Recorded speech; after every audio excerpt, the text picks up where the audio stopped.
Hello and welcome. आज का topic हो सकता है बहुत बेसिक सा लगे, बट ट्रस्ट में ये बहुत इंपॉर्टेंट है। जिसमें हम बात करेंगे, एक प्लैनेट एक पर्टिकुलर राशि में बैठे हैं तो उन दोनों की ब्लेंडिंग करनी है। जैसे मैं हमेशा बोलती हूँ कि सिर्फ एक प्लैनेट ही राशि को संवारता या बिगाड़ता नहीं है, राशि भी अपने बहुत सारे गुण धर्म उस प्लैनेट को देती है। अ, हो सकता है एडवांस एस्ट्रोलॉजर्स को लगे कि कौन पढ़ता है अब सन इन एरीज या sun in Taurus, what difference it makes, ये तो सबको पता है। पर जब आपको किसी की दशा एनालाइज करनी है, किसी का करेक्टर एनालाइज करना है, नेचर एनालाइज करनी है, एक्सपीरियंसेस बताने हैं, प्रोबेबिलिटी ऑफ दशा बतानी है, या वो इवेंट जो आपकी लाइफ में होगा वो किस तरह से होगा, किसी का करियर बताना है, जैसे सन की बात कर रही हूँ, फादर के बारे में बताना है, तो आपको कंप्लीटली अंडरस्टैंड करना पड़ेगा कि सन एक पर्टिकुलर राशि में कैसे बिहेव करते हैं, या कोई भी प्लैनेट एक पर्टिकुलर राशि में कैसे बिहेव करता है।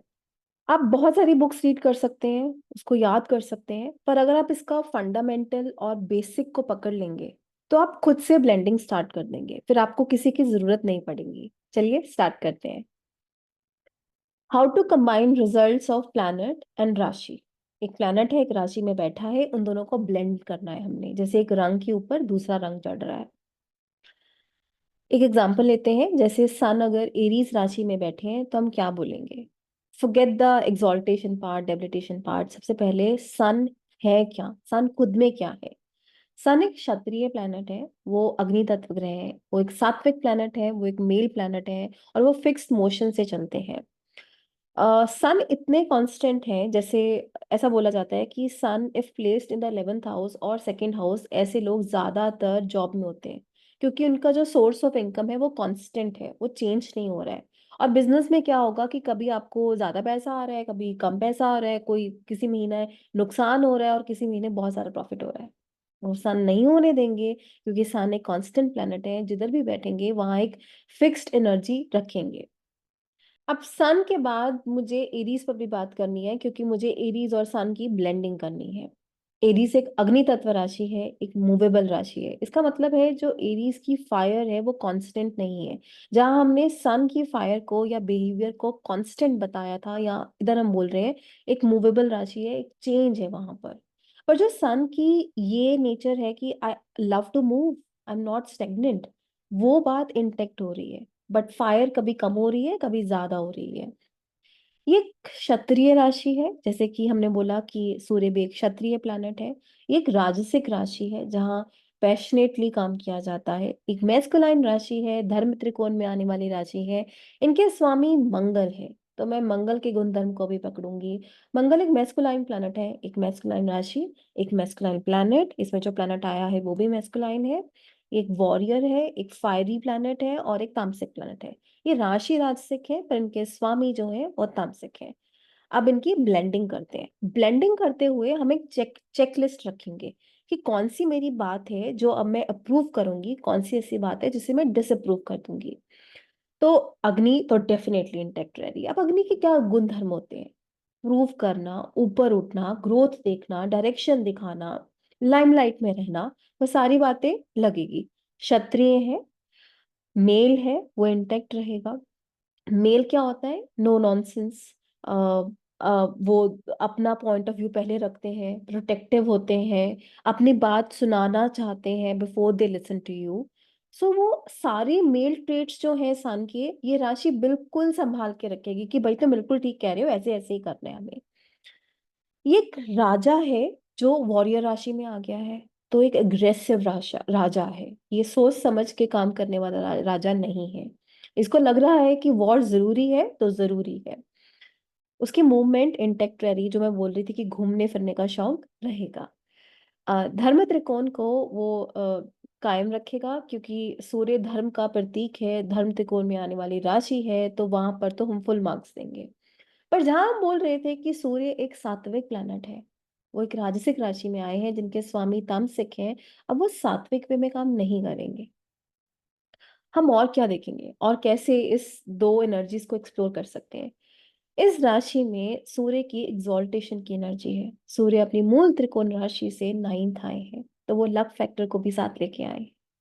तो इसमें जितने भी ट्रेट्स होते हैं सन में, जैसे कि करेज दिखाना, या अग्नि के करेज दिखाना, एडवेंचरस होना, कैलकुलेटिव रिस्क लेना, बेवकूफों की तरह रिस्क नहीं लेना। वो रिस्क जो आपको ग्रोथ की तरफ लेके जाएगा वो आप लोगे। सूर्य बोन्स का कारक है, वाइटलिटी का कारक है, वो आप दिखाओगे, हेल्पफुल होगे, इन्फ्लुएंस दूसरों को इजिली कर लोगे, अनदेखा करना मुश्किल हो जाएगा। बहुत ड्यूटीफुल होते हैं। अग्नि बहुत ड्यूटीफुल है, वो काम करती है, राइचियस वे में काम करती है। वो लीजी नहीं होते हैं। जैसे वर्गो और कैप्रिकॉर्न को बहुत हार्ड वर्किंग राशियां बोला जाता है, पर वो पृथ्वी तत्व राशियां भी हैं। पृथ्वी को बहुत ज्यादा मूवमेंट पसंद नहीं है, जो अग्नि को एक जगह पर रुकना पसंद नहीं है, वायु की तरह। तो इस तरह से वो ट्रेवल करना पसंद करते हैं, चार्ज लेना पसंद करते हैं, जो चार्ज शायद पृथ्वी तत्ववासियां इतना इजिली नहीं उठाए, but once they take the responsibility they make sure they are doing it. Radiance और पावर है इस राशि में। इनकी लुक ऐसी होगी that don't mess with me, but if required and when required, ये आपके 3M फ्रेंड्स हो सकते हैं। आप किसी भी टाइम इन फ्रेंड्स को बुलाएंगे कि मुझे हेल्प की जरूरत है तो वो आएंगे, क्योंकि एक राजा बहुत जस्ट हो रहा है। बट यहाँ पर शनि की नीचता की एनर्जी भी है। तो शनि, जैसे हम बोलते हैं कि शनि सबका सोचते हैं, तो वो if the combination is moving towards negative side, तो अब एरोगेंसी आ जाएगी। एरोगेंसी वैसे भी आ जाएगी, वो आपको पॉजिटिव लेनी है पॉजिटिव लो, नेगेटिव लेनी है नेगेटिव लो। थोड़े शो ही होते हैं, पता है मैंने क्या किया, पता है क्या हुआ। इंस्टाग्राम में पोस्ट करना अपने वीडियोस को, अपने आप को सोशली एक्टिव रखना।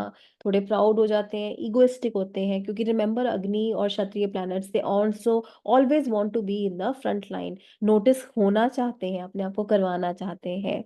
अप्रिसिएशन और फेम चाहिए इनको हर समय। अपनी स्ट्रेंथ और पावर का मिस यूज भी कर सकते हैं अगर खुंदा खा लेंगे तो। धर्मा तभी प्रिवेल करेगा अगर डिजायर्स पूरी हो रही हैं। ऐसा नहीं है कि धार्मिक काम नहीं होगा, but for that my desires are equally important. एक क्षत्रिय है जो शूद्र के इम्पेक्ट में आ रहा है, तो बिजनेस के लिए मोरल्स लो भी जा सकते हैं। एक क्षत्रिय कभी भी सोच समझ के या नाप तोल के काम नहीं करता है, नॉट सोच समझ के पर नाप तोल के काम नहीं करता है। उसको जो राइचियस लगता है वो अपनी विल और स्ट्रेंथ के अकॉर्डिंग वो करता है, बल्कि एक शूद्र हमेशा देखेगा कि मेरा इससे फायदा होगा या नुकसान होगा। तो तुला राशि अपनी वो एनर्जी सूर्य को प्रोवाइड करेगी। अब और हमारे कौन से फैक्टर्स हैं इसमें, आप देखिए कि शनि की एग्जॉल्टेशन की एनर्जी है जो सूर्य को मिलेगी। सूर्य अपनी मूल त्रिकोण राशि से तीसरे आए हैं, अपनी शत्रु राशि में आए हैं ना। यहाँ पर शुक्र बहुत अच्छे हैं ना, ना फील करते हैं, क्योंकि वो सन को होस्ट करके कुछ बहुत खुश नहीं है, और सूर्य भी बहुत खुश नहीं है। अपनी मूल त्रिकोण राशि से तीसरे आना मतलब कि एफर्ट्स का बढ़ जाना, because it's your enemy sign. Venus के खुद के इन्फ्लुएंसेस क्या है? वीनस एक जलीय ग्रह है, एक फेमिनाइन ग्रह है। वो एनर्जी भी मुझे सूर्य को पास ऑन करनी है। इसका मतलब ये है कि मैं लोगों का एट लार्ज सोचने वाला हो सकता हूँ, बहुत सारे एफर्ट्स रहेंगे, नेचर थोड़ी सॉफ्ट हो जाएगी, because feminine and soft nature of Venus is rubbing on to sun, जो कि एरीज में बिल्कुल नहीं हो रही थी। हो सकता है कि एरीज सन वाला दूसरे के पर्सपेक्टिव से कम सोचे, पर लिब्रा सन वाला ज्यादा सोचे, तो वो सॉफ्ट नेचर हो जाते हैं। Creativity comes naturally to them, trade करने में अच्छे हो जाते हैं, because that's what Libra is providing you. PR उनके पास नेचुरली चल के आती है। मैं नेचुरली तो नहीं बोलूंगी, क्योंकि आप एक एक बात देखिए ना, एक राजा को ट्रेड करना पड़ रहा है, बताना पड़ रहा है ये खरीदिए ना, ये करिए ना। आपको 40 नहीं है वो। बहुत सारी बातें होती हैं, जैसे astrology came to me naturally और I worked hard on astrology and then I learned it. ये दो डिफरेंट बातें हैं। Your sun is working hard to prove himself, ये नेचुरली सन के पास नहीं आ रहा है, जो मरकरी के पास नेचुरली आ जाएगा, क्योंकि वो उसका फोर्टे है, उसके DNA में है ये सब कुछ करना। लोगों से सब सर्विएंट होना। आपको नहीं आता है पर होना पड़ रहा है। Getting into relationship to satisfy your false ego, मालूम है मैं किसको डेट करता हूँ, मालूम है मैं किसको जानता हूँ। तो ऐसे रिलेशनशिप और कॉन्टेक्ट्स बनाने जिससे आप अपनी ईगो को सेटिस्फाई करते हो, चाहे वो काम आ रहे हैं नहीं आ रहे हैं, but you want to show this to everyone. High society के लोगों के साथ अपने कॉन्टेक्ट्स बनाने। अब वीनस एक फेमिनाइन प्लैनेट है, एक वाटरी प्लैनेट है, जो इस कॉम्बिनेशन से बहुत खुश नहीं है। तो अगर नेगेटिव साइड में जाता है, तो जलीय ग्रह या जलीय राशियां कंपेशन को दिखाती हैं, तो वहाँ कंपेशन में कमी आ जाना। मैंने पहले आपको बोला था कि यहाँ एक कंपेशन आपको दिखेगा, मीन्स जो तुला राशि सूर्य को कंपैशन की एनर्जी दे रही है, एम्पथी की एनर्जी दे रही है, वही मैं वीनस के लिए बोल रही हूँ कि वो अपना कंपैशन लूज आउट कर रहा है। सो ऑलवेज वॉच आउट कि ये जो कॉम्बिनेशन बना सूर्य का तुला राशि में, वो कहाँ कौन से भाव में मिला, उसको और कौन से प्लैनेट मिले जो उसने कंपैशन को कम किया या इंक्रीज किया, डिक्रीज किया, हुआ क्या, लगन पर कैसा इम्पेक्ट है, चंद्रमा कहाँ पर है, टू से कि तुला का ज्यादा इम्पैक्ट सूर्य के ऊपर हो गया या सूर्य का ज्यादा इम्पैक्ट तुला के ऊपर हुआ। कालपुरुष की ये सातवीं राशि है जिसमें सूर्य आए हैं, तो रिलेशनशिप इतने जेन्युइन नहीं होंगे, थोड़े खराब, अनहैप्पी हो सकते हैं, ईगो बैटल्स हो सकती हैं इसमें, या ईगो बेस्ड रिलेशनशिप हो सकते हैं जिसमें you are trying to tell everyone that I am married to this person, but how happy you are from within वो कोई नहीं जानता है। फिर जेलेसी की फीलिंग आ सकती है। जेलेसी की फीलिंग ज्यादातर जलीय राशियों में होती है और वो खराब होने पर ज्यादा हो जाती है, ठीक है। वाटर और फायर रिलेटेड इशू हो सकते हैं क्योंकि एक अग्नि तत्व ग्रह भी स्पॉइल हो रहा है, एक जलीय राशि भी स्पॉइल हो रही है। फ्रस्ट्रेटेड हो सकते हो छोटी छोटी बातों को लेके। अब हो सकता है आपको बहुत सारे लोग ऐसे मिले जिनका उच्च का सूर्य या नीच का सूर्य है और वो आपको बोले कि हम में से मालूम है इसमें से कोई बात नहीं लगती है। I remember Punjabi friend of mind telling me that मालूम मेरा उच्च का सूर्य है, क्योंकि सन साइन अपने सब जानते हैं और वो भी वेस्टर्न सिस्टम के अकॉर्डिंग जानते हैं।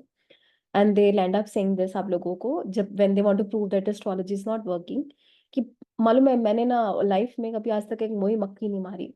किसी के लिए क्या स्टैंड लेना है, मैंने अपने लिए स्टैंड नहीं लिया और मेरा उच्च का सूर्य है। देखिए पहली बात तो हम ये नहीं बोल रहे हैं कि अगर आपका उच्च का सूर्य है तो आप मारने पीटने पर उतर आएंगे unless other combination supporting it, तो थोड़े फिजिकल हो जाते हैं। सो हाँ, स्टैंड लेते हैं अपने लिए। अब ये बातें कब ज्यादा लगेंगी या आपके नेचर में आएंगी, तब आएंगी जब सूर्य लगन में है, या सूर्य लगन लॉर्ड खुद है, या सूर्य एग्जॉल्टेड होके लगन या लगन लॉर्ड से कनेक्शन बना रहे हैं। सूर्य सबसे स्ट्रांग प्लेनेट हो अगर शतबल में, तो वो डायरेक्टली अपनी नेचर आपको प्रोवाइड करेंगे। सूर्य अगर वर्गोत्तम हो जाए, वर्गोत्तम प्लैनेट्स अपने ट्रेड्स इंटैक्ट रखता है, जैसे वो उच्च के हैं D1 में भी और D9 में भी। सूर्य अगर आत्मकारक बन रहे हैं, प्लैनेट वो है जो केंद्र में आ रहे हैं, स्पेशली 10th हाउस में आ रहे हैं, क्योंकि मैंने पहले भी बोला था ना ही हमें लगन, हमें 10th हाउस, 10th लॉर्ड भी डिफाइन करता है, हम अपने कर्मा से भी जाने जाते हैं। सो 10th में भी जो प्लैनेट्स बैठते हैं वो हमारी पर्सनालिटी को, ट्रेट्स को इन्फ्लुएंस करते हैं। फॉर दैट मैटर ये बोला जाता है कि केंद्र में बैठे वाले प्लैनेट्स का इम्पैक्ट हम पर सबसे ज्यादा होता है। एंड केंद्र is all about present, being in present. और सबसे इंपॉर्टेंट दशा कौन सी चल रही है, हो सकता है कि कोई ऐसी दशा है जिसमें वॉटरी प्लैनेट है, वॉटरी साइन में है, तो आपको इमोशनल बना रहा है, फेमिनाइन साइन में होने की वजह से फेमिनाइन आउटलुक दे रहा है। जैसे ये दोनों साइन जिसमें हमने बात की, ये मैस्कुलाइन साइंस हैं, तो मैस्कुलाइन ट्रेट्स ज्यादातर रहेंगे। जहाँ की आपके फेमिनाइन दशा वाले प्लैनेट्स या फेमिनाइन साइन वाले प्लैनेट्स में you might not think of your self first and think of others first before you think of your self, इसलिए दशा एक की रोल प्ले करती है, जहां आप किस तरह से रिएक्ट करेंगे सिचुएशन में बदल जाता है। एक एग्जांपल चार्ट लेते हैं। ये देखिए इनमें इनके लगन में ही सूर्य है, सूर्य इनके पंचमेश भी है। सो of course my thinking style कैसा है वो बहुत इंपॉर्टेंट होगा। ऐसा बोला जाता है जब सूर्य लगन में होता है, वो भी एग्जॉल्टेड सूर्य हो, तो आप किसी के अंडर काम नहीं कर सकते हैं, थोड़ा मुश्किल होगा। पर हमें 10th हाउस, 10th लॉर्ड भी देखना है। अगर मेरा 10th लॉर्ड छठे में है, काल पुरुष की छठी राशि में है, तो इन्होंने सर्विस की है सारा उम्र, एक बैंक में जॉब की है, पर वाइल डूइंग सो इन्होंने अपनी टर्म्स एंड कंडीशन में काम किया है। अब अगर मैं ये बोलूं कि इनको पागलों की तरह गुस्सा आ जाता होगा, मारपीट करते होंगे, तो मैं ऐसा तो नहीं बोलूंगी, क्योंकि मेरा जो लग्नेश है वो पृथ्वी तत्व राशि में गया है, एक सौम्य राशि में गया है, एक सौम्य ग्रह के साथ है जो मेरा मित्र और मेरा नवमेश भी है, जो मेरे चंद्रमा को भी इम्पेक्ट कर रहा है और मेरे चंद्र राशिश को भी इम्पेक्ट कर रहा है, तो वो मुझे बहुत सारी समझ देगा। और एक ज्ञान का दूसरा प्लैनेट मरकरी मेरे लगन में आया है, जो मेरा कारक प्लैनेट तो नहीं है, पर वो मेरी लाइफ में एफर्ट स्ट्रगल जरूर देगा। बट सन मेरी लगन की डिग्री के पास है, इसलिए उसने मुझे बहुत सारा कॉन्फिडेंस और अच्छी personality the. He is definitely a very helpful person. खर्चा बहुत करते हैं, एग्जॉल्टेड वीनस है 12th हाउस में, जो सेकंड लॉर्ड भी है, अच्छी तरह से रहना पसंद करते हैं, लग्नेश दूसरे भाव में है, कालपुरुष की दूसरी राशि में है, जुपिटर के साथ है, जो उस खर्चे को अबंडेंस में कन्वर्ट करता है। जितना भी है जो भी है भगवान का दिया हुआ, पर हम अपने घर में राजा हैं, ऐसी सोच है इनकी। ये चार्ट देखिए, इसमें नीच के सूर्य जो कि मेरी 11th लॉर्ड है, मेरे लगन में आ रहे हैं। मेरा लग्नेश भी 12th हाउस में नीच का है और राहु केतु एक्सिस में है। मेरा नीच भंग अगर कोई कर रहा है तो वो शुक्र कर रहा है, क्योंकि वो चंद्रमा से केंद्र में है, पर वो खुद भी नीच के हैं। जब हम बोलते हैं कि कोई प्लैनेट किसी का नीच भंग कर रहा है, आपको ये भी जानना है कि उसमें कितनी जान है, वो खुद कितना स्ट्रांग है। और सन और वीनस में क्योंकि फ्रेंडशिप नहीं है, तो मैं वीनस से बहुत ज्यादा उम्मीद तो नहीं रखूंगी। एक रूल ये भी है कि शनि अगर नीच के ग्रह को दृष्ट करते हैं तो उसकी नीचता दूर होती है। पर उसकी नीचता को दूर करने का तरीका यही होता है कि आपको खूब सारा हार्डवर्क करना पड़ता है। माना शनि आपके योग कारक ग्रह हैं, और वो वक्री हैं, छठे से बैठ के आपको देख रहे हैं राहु केतु एक्सिस से। So life is not easy. पैसे के लिए बहुत सारी मेहनत करनी पड़ती है। सर्विस में ही है, इनका मेकअप का काम है। काम इजली नहीं मिलता है, क्लाइंट्स इजली पैसे इनको नहीं देते हैं। तो यही इनका मोस्टली कंसर्न रहता है। सन का वो ट्रेड जब नीच के होने पर आपको सब सर्वियंट होना पड़ता है, किसी की सुननी पड़ती है, लोग आपकी पर्सनालिटी को दबाते हैं, आपको सीरियसली नहीं लेते हैं। बिजनेस में जा तो रही है, but business is not your forte, but this what you are doing for your living. वो सारे गुणधर्म इनमें भी आ रहे हैं, और इस चार्ट में भी उच्च के सूर्य के ट्रेट आ रहे हैं। So this is how you blend a planet and अ राशि। और इसका कंप्लीट इम्पैक्ट आपको तब मिलेगा जब वो प्लैनेट आपके लगन लगने से संबंध बना ले। इवन योर चंद्रमा, देखिए लगन हमारी पर्सनालिटी है, मून हमारा थिंकिंग प्रोसेस है, हमारा माइंड है। कई बार बाहर से आपको लोग बहुत सबमिसिव लगेंगे, ऐसा लगेगा ये क्या कर लेगा। पर जब उनका मन बहुत स्ट्रांग होता है तो वो ऐसा कुछ कर जाते हैं जो किसी ने सोचा भी नहीं होता है। आई होप ये वीडियो आपको रेलिवेंट लगा होगा और किसी तरह से ब्लेंडिंग में हेल्प करेगा। Thank you so much.